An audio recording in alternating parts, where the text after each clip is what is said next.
Ninth class के विद्यार्थी जो चैनल का अब तक इंतजार करते रहे, मैं सभी विद्यार्थियों को धन्यवाद देता हूं। और आज फिर मैं केमिस्ट्री की क्लास लेकर के आया हूं, तो चलिए सभी विद्यार्थी तैयार हो जाइए समझने के लिए। अपने चैनल को खोलें, सब्सक्राइब करें और आज के कार्यक्रम को देखें। देखिए, पिछले दिन जो हमने क्लास लिए थे केमिस्ट्री में, हुआ था एटॉमिक स्ट्रक्चर का, और एटॉमिक स्ट्रक्चर की बहुत सारी बातें तुम लोग को बता दिए थे। आइए उसी का थोड़ा सा एक शॉर्टकट रूप लेकर के हमने आगे बढ़ जाते हैं। आप लोग को बताया थे कि देखा जाए जॉन डाल्टन ने लोगों को बताया भी कि दुनिया की जितना भी चीज है इतनी छोटी छोटी कणों के मिलने से बना है कि उस कण को और छोटा हम नहीं कर सकते हैं। यानी जॉन डाल्टन की पूरी कहानी तुमको याद होगा कि जॉन डाल्टन ने बता दिया था कि परमाणु तत्व का एक अंतिम कण है, उसके बाद वहां से और उसे तोड़ना संभव नहीं है। क्लियर है? लेकिन बताया कि जो आधुनिक शोधकर्ता आया, उन्होंने देखा कि अल्ट्रा माइक्रोस्कोप का जब आविष्कार हुआ तो परमाणु को भी तोड़ दिया। और आपने परमाणु तोड़ने में सबसे बड़ा श्रेय कर सकता है गोल्डस्टीन का, जो कि देखिए सबसे पहले जो है विद्युत विसर्जन नली का प्रयोग किया। लेकिन उस विद्युत विसर्जन नली के प्रयोग से सबसे पहले तुम लोग को बताया कि हमने याद होगा, यानी जे टॉमसन का नाम लाया था। किसका नाम लाए थे? जे टॉमसन का नाम लाया था।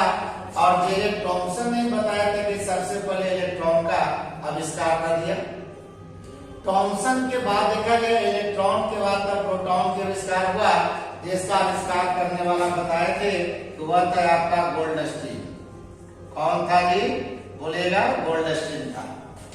अब गोल्डस्टीन ने देखिए बताया लोगों को कि देखिए अगर हाइड्रोजन का परमाणु है और उस परमाणु में से अगर एक इलेक्ट्रॉन को अगर निकाल लिया जाए तो वह हाइड्रोजन की परमाणु के कण की भांति काम करता है, और उसी कण का नाम गोल्डस्टीन ने रख दिया प्रोटॉन।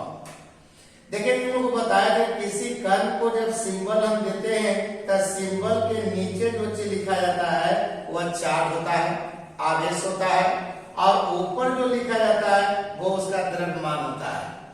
तो बताए थे कि देखा जाए एक प्रोटॉन पर जो आवेश होता है वह बताए थे कि 1.6 गुना 10⁻⁻19 कूलम होता है।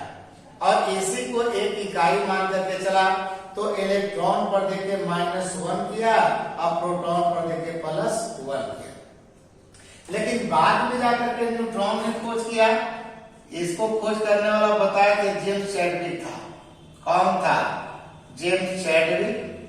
अब जेम्स चैडविक के बारे में तुम लोग को बताए थे कि जेम्स चैडविक ने देखा था, बेरिलियम धातु लिया था।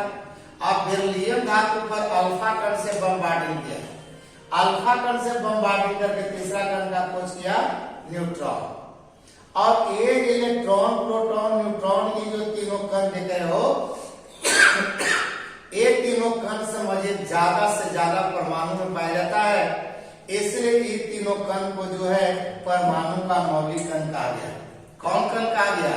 मौलिक कण, जिसको फंडामेंटल पार्टिकल्स कहते हो।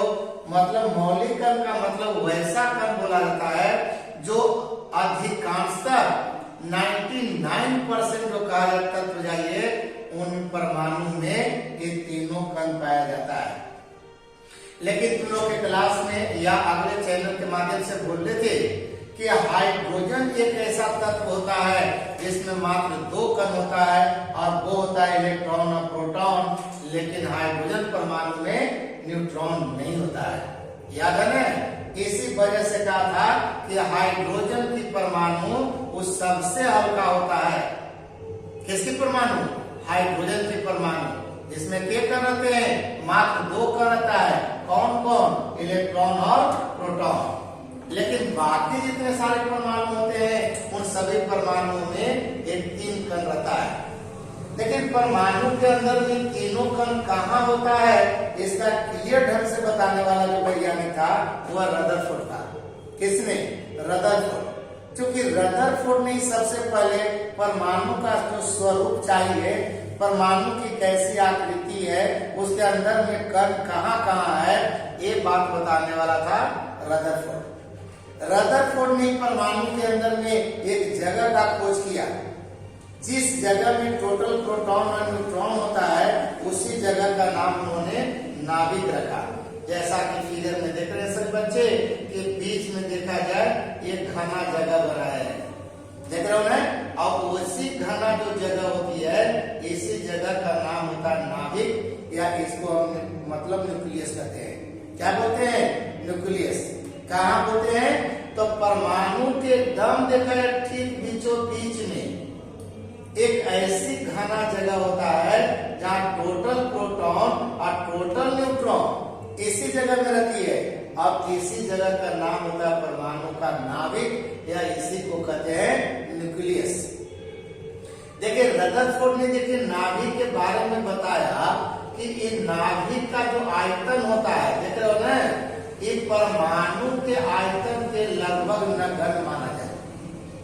मतलब जैसा कि देखिए यहाँ लिखे हैं कि अगर परमाणु का त्रिज्या, परमाणु की त्रिज्या का मतलब क्या होगा, तब परमाणु के जो नाभिक हुआ और यहाँ से अंतिम कक्षा, तो यहाँ से यहाँ तक की दूरी को हम परमाणु त्रिज्या कहते हैं। तो परमाणु की त्रिज्या अगर 10 के पावर -10 मीटर है, तो समझिए नाभिक का जो होगा त्रिज्या ये 10 के पावर -15 मीटर रहता है।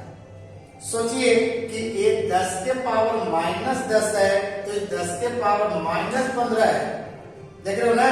तो बताओ कि ये परमाणु की जो आकार होगी, ये आकार के सामने ये बताओ नाभिक का कोई आकार है?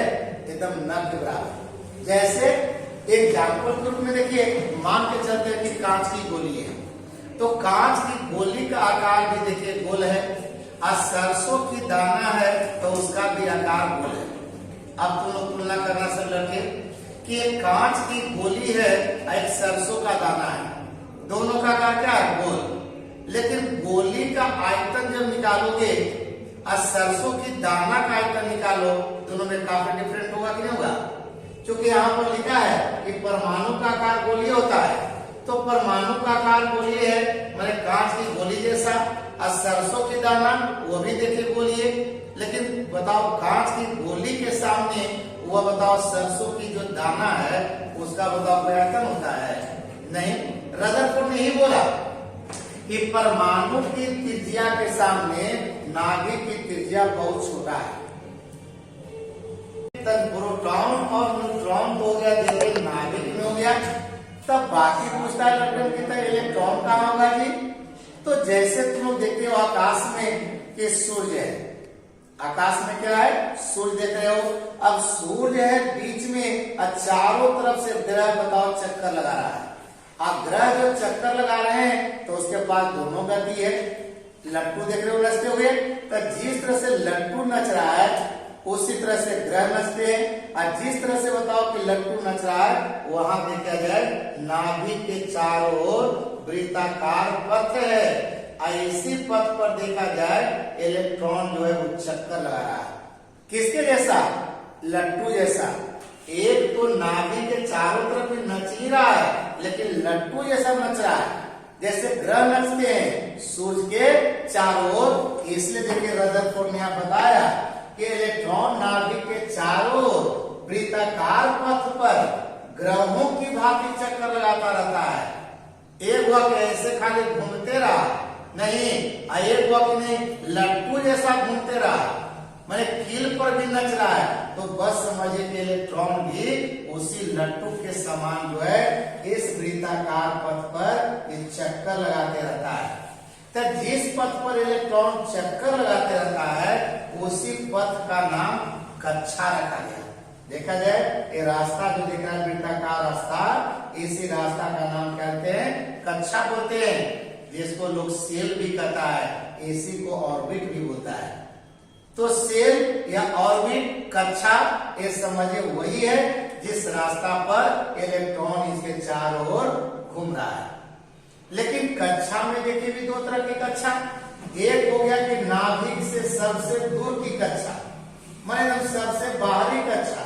तो इस सबसे बाहरी जो कक्षा होता है इसी को संयोजी कक्षा कहते हैं या इसी को वैलेंस सेल कहते हैं। अब संयोजी कक्षा को छोड़ दीजिए, तब बाकी अंदर में जितना कक्षा दिख रहे हो इसी अंदर वाला कक्षा को हम कहते हैं कोर कक्षा। कौन कक्षा? कोर कक्षा। एक मतलब है कि परमाणु में कक्षा क्या हो गया? दो तरह की कक्षा हो गया, दो तरह का सेल हो गया, ऑर्बिट हो गया, तब दो तरह का हो गया। एक होगा कि नाभिक से सबसे दूर यानी सबसे बाहर में चल गया। एक बार बाहरी कक्षा छोड़ दीजिए, जैसे कि यहाँ पर देखा जाए 1 से लेकर 7 तक कक्षा दिए हैं। अब बोलो सब लड़के कि सबसे अंतिम कौन हो जाता है? 7वां। तो 7वां को अगर संयोजी कक्षा मान लिया तो बाकी 1 से लेकर क्या तक बचा? 6 तक। तो 1 से 6 तक बचा, तो इसी को कोर कक्षा कहते हैं। एक मतलब परमाणु में जो इलेक्ट्रॉन हो गया ये भी दो तरह का हो गया। एक संयोजी कक्षा में जो इलेक्ट्रॉन देख रहे हो इसी को संयोजी इलेक्ट्रॉन कहते हैं। असंयोजी इलेक्ट्रॉन को छोड़ दिया जाए तो बाकी जो इलेक्ट्रॉन होता है उसको कोर इलेक्ट्रॉन कहते हैं। तो कक्षा भी दो तरह का हो गया कि नहीं हो गया? कौन कौन? संयोजी कक्षा और कोर कक्षा। इलेक्ट्रॉन भी हो गया किस तरह का? दो तरह का। एक संयोजी इलेक्ट्रॉन और वो कोर इलेक्ट्रॉन। बात समझ रहे हो? तो इस तरह से देखा जाए परमाणु में तीनों कण कहाँ होता है, जाकर के रदरफोर्ड में देखिए, बाद में तुम्हारा नील्स बोर भी आया और उन्होंने कक्षा को नामांकित अंग्रेजी के अक्षर से कर दिया, जिसमें देखिए नाभिक के सबसे निकट जो कक्षा रहा यानी पहली कक्षा जिसको के बाद में L M N O P Q कर दिया। इधर से क्या ऑर्बिट नंबर हो गया 1 2 3 4 5 6 7 हो गया। तो ऑर्बिट नंबर को जनरली सूचित किया जाता है एन से, जिसके बारे में आगे की जानकारी हम अगले क्लास में देंगे। तब तक इतनी सारी बातों को आप लोग नोट कर लेंगे, इसको याद कर लेंगे और इंतजार करेंगे फिर अगले क्लास के लिए। धन्यवाद।